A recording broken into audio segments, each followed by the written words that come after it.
Estudo Bíblico Isaías 10, versos 1 a 4.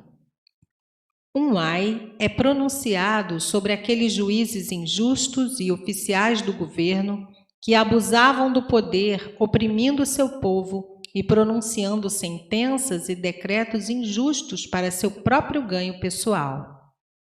Esta injustiça contradizia a lei de Moisés, a qual fazia provisão ao pobre, ao fraco e especialmente às viúvas e órfãos.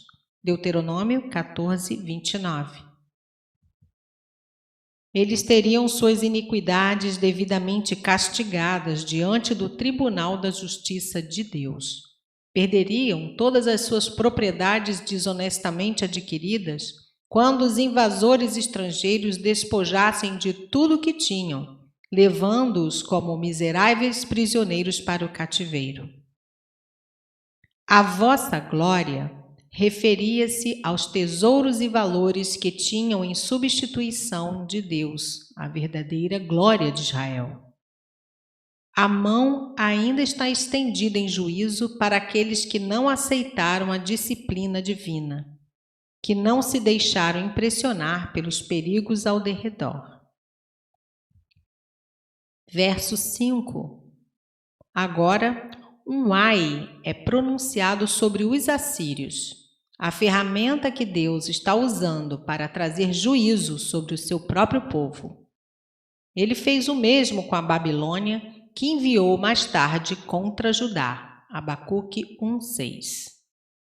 A indignação de Deus é representada pelo bordão nas mãos da Assíria. Depois, a soberania dos assírios seria julgada. Verso 12. Verso 6. Deus está enviando os assírios contra o seu próprio povo, meu povo, verso 2, o qual se tornou uma nação hipócrita e perversa. Os assírios cumprirão o significado de Maer-Sala-Hasbaz. Veja capítulo 8, verso 1-3. Pisotearão o povo e tomarão os seus bens sem misericórdia. Versos 7 e 8. A Síria achava que era ela quem traçava os planos de conquista. Imaginava que Deus era apenas uma divindade local, como os muitos deuses das várias tribos. Na realidade, porém, era a Síria que nada mais fazia senão executar os julgamentos pronunciados por Deus. O propósito deles era invadir e assimilar as nações ao Império Assírio, com o plano para dominar o mundo. Seus oficiais eram declarados reis e os assírios pensavam que eram invencíveis. Verso 9. As 6 cidades aqui mencionadas tinham sido capitais de civilizações ou poderosas cidades independentes. Cada uma tinha sua divindade local e todas haviam sido conquistadas pelos assírios entre 738 e 720 a.C. Agora, intentavam fazer o mesmo com Jerusalém. Verso 11. Versos 10 e 11. Um título que os governantes assírios tomavam para si próprios era Rei do Universo. Desse modo, o rei assírio acreditava que o seu poder tinha se apoderado dos reinos dos ídolos. Os reinos pagãos faziam frequentemente grandes, belos e ornados ídolos com ouro e prata. Mas os ídolos de Jerusalém e Samaria, os assírios sabiam da existência deles, apesar da proibição divina, eram descritos com desprezo por eles. Eles alertaram Jerusalém de que conquistariam a cidade exatamente como haviam feito com as demais. Versos 12 a 14. O produto ou fruto do coração cheio da própria grandeza se nota na soberba de pensamentos, de palavras e de atos. O rei assírio atribuía suas conquistas e saques ao seu próprio poder e sabedoria, não reconhecendo a soberania de Deus. O profeta evidenciou o orgulho do rei da Síria ao reiterar sua empáfia. Versos 8 a 11.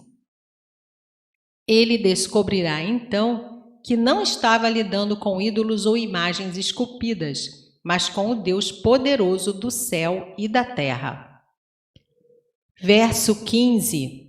A tolice da jactância do rei assírio é comparada a um machado ou uma serra gloriando-se contra aquele que os usa. A lógica mostra que as criaturas não são maiores do que o Criador. Versos 16 a 18. Deus julgará a Assíria. O título de O Senhor dos Exércitos enfatiza novamente o seu poder e controle. Luz, fogo. Deus se revela como fogo consumidor para os ímpios. Deuteronômio 9, 3.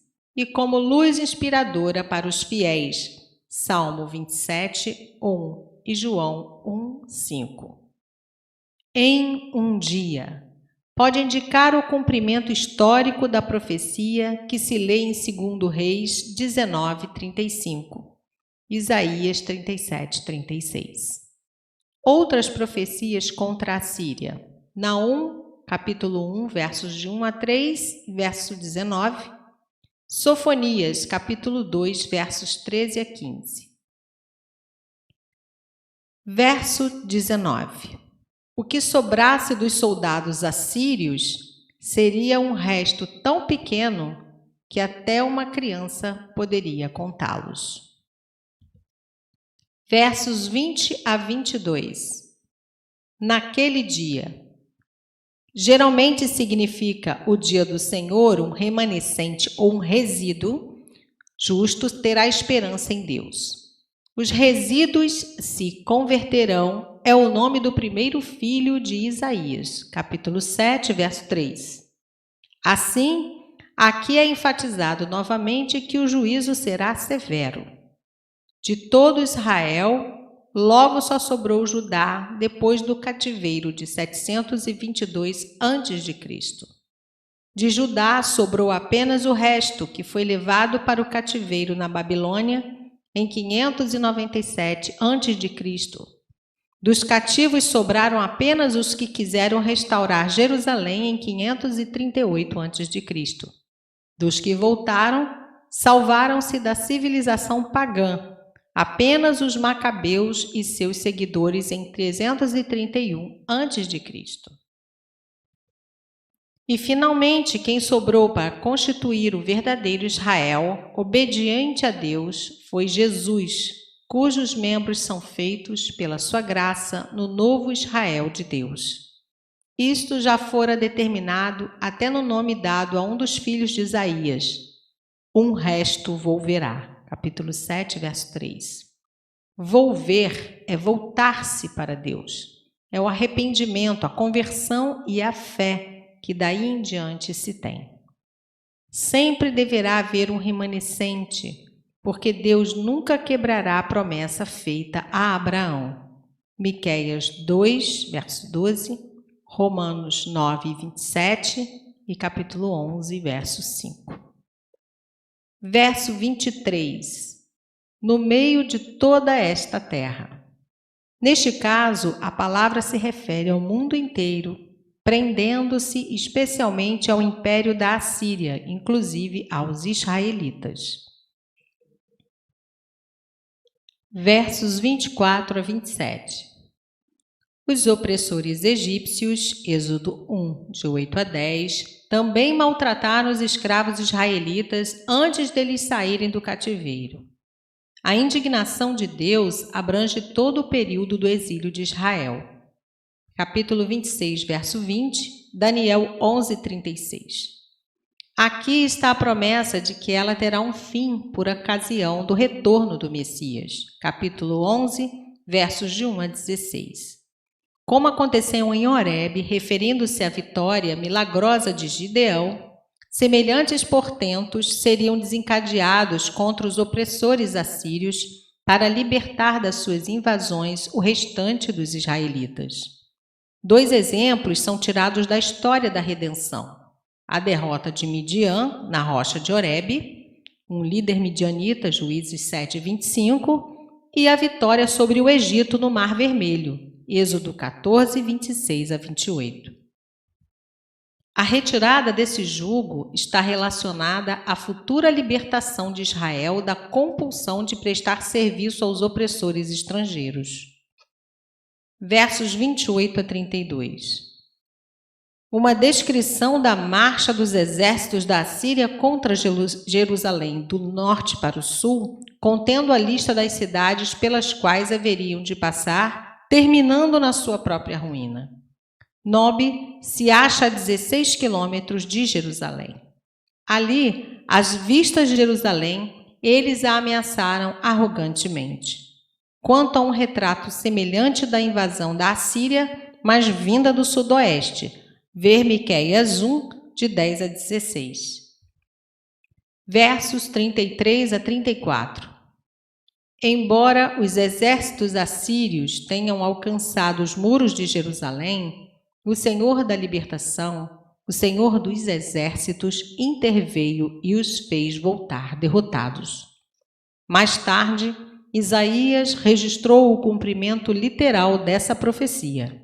Capítulo 37, versos 24 e 36-38, e ver também 2 Reis 19, de 35-37 e 2 Crônicas 32:21. Verso 34, Líbano. Em outros textos, a Assíria é comparada aos cedros do Líbano.